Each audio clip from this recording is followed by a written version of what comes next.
Welcome to Gomathi's kitchen. நம்ம இன்றைக்கி பார்க்க போகிறது எல்லா வகையான டிஃபன் வெரைட்டிக்கும் சாதத்துக்கும் பிசைஞ்சு சாப்பிட்ற மாதிரியான தக்காளி குருமா எப்படி செய்யலாங்கிறதான் பார்க்க போகிறோம். இது கேரளா ஸ்டைலில் செஞ்சுருக்கிறேன். இது கொஞ்சம் வித்தியாசமாகவும் இருக்கும், ரொம்ப சட்டுன்னு செஞ்சு முடிச்சிடலாம். இப்போ இதை எப்படி செய்யலாங்கிறத பார்த்துடலாம். கோமதிஸ் கிச்சனை சப்ஸ்கிரைப் பண்ணாதவங்க சப்ஸ்கிரைப் பட்டனை ப்ரெஸ் பண்ணுங்கள். உடனுக்குடனே அப்டேட் பண்ணணும்னா பக்கத்தில் இருக்க பெல் பட்டனை மறக்காமல் ப்ரெஸ் பண்ணிக்கோங்க. இப்போ இதுக்கு ஒரு குக்கரில் ஒரு மீடியம் சைஸில் 3 தக்காளி, நாட்டு தக்காளி, இந்த சைஸில் உள்ள தக்காளியில் தோலை ஃபஸ்ட்டு நல்லா பீல் பண்ணிடுங்க. ஏற்கனவே ஒரு வீடியோவில் தக்காளியோட தோலை பீல் பண்ணிவிடுவேன் அப்படின்னு சொன்னப்போ எந்த பீலர் வச்சு பீல் பண்ணிங்கன்னு கேட்டிருந்தாங்க.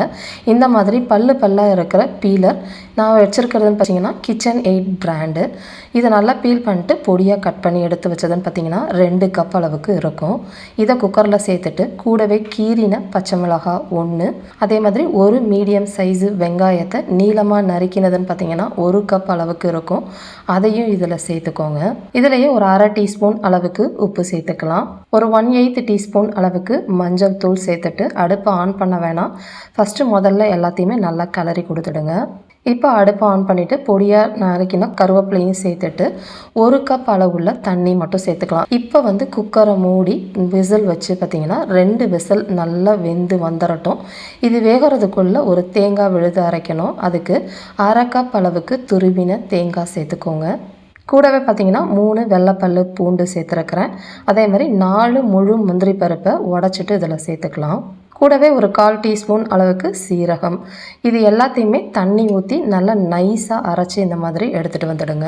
இப்போ பார்த்தீங்கன்னா குக்கரும் விசில் கண்ட்ரோல் ஆகிடுச்சு. இந்த அளவுக்கு நல்லா வெந்து வந்திருக்கணும்.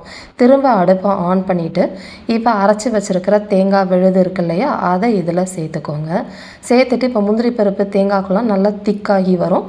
எந்த இதுக்கு நீங்கள் சைட் டிஷ்ஷாக மேலே ஊற்றி சாப்பிட போகிறீங்களோ அதுக்கேற்ற மாதிரி தண்ணி ஊற்றிக்கலாம். இப்போ நான் ஒரு 1/2 கப் அளவுக்கு மட்டும் மிக்ஸி ஜாரில் அலம்பி இதில் ஊற்றி கலந்துக்கலாம்.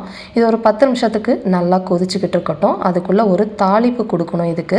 அதனால் இதை ஒரு அடுப்பில் மாற்றி எடுத்து வச்சுட்டு தாளிக்கிறதுக்குன்னு பார்த்திங்கன்னா சூடான எண்ணெயில் 1/4 டீஸ்பூன் அளவுக்கு கடுகு, 2 காஞ்ச வரமிளகாவை செவக்க விட்டுருங்க. ஒரு 1/4 டீஸ்பூன் அளவுக்கு தனி மிளகாய் தூளை போட்டுட்டு இந்த எண்ணெயில் கொஞ்சம் அந்த பச்சை வாடை போகணும், பட் கருத்திடக்கூடாது. பொடியாக நறுக்கின கருவேப்பிலை இலைகளை சேர்த்துட்டு இதை தாளிப்பு அதில் ஊற்றிட வேண்டியதான். கலந்துட்டு அடுப்பை ஆஃப் பண்ணிவிடுங்க. கொஞ்சம் பூண்டு ஃப்ளேவர் டாமினேஷனாக இருக்கும். சப்போஸ் உங்களுக்கு பூண்டு வாசனை பிடிக்காது, அதிகமாக இருக்குது அப்படின்னா நீங்கள் பூண்டை கம்மி பண்ணிக்கோங்க. இதை கலந்துட்டு பொடியாக நறுக்கின கொத்தமல்லி இலைகளையும் சேர்த்துட்டு நம்ம சர்வ் பண்ணிட வேண்டியதான். ரொம்ப ஈஸியாக செய்யக்கூடிய தக்காளி குருமா ரெடி ஆகிடுச்சு. இதே மாதிரி அளவுகளோடு செஞ்சு பார்த்துட்டு எப்படி இருக்குங்கிறத கமெண்ட் பண்ணுங்கள்.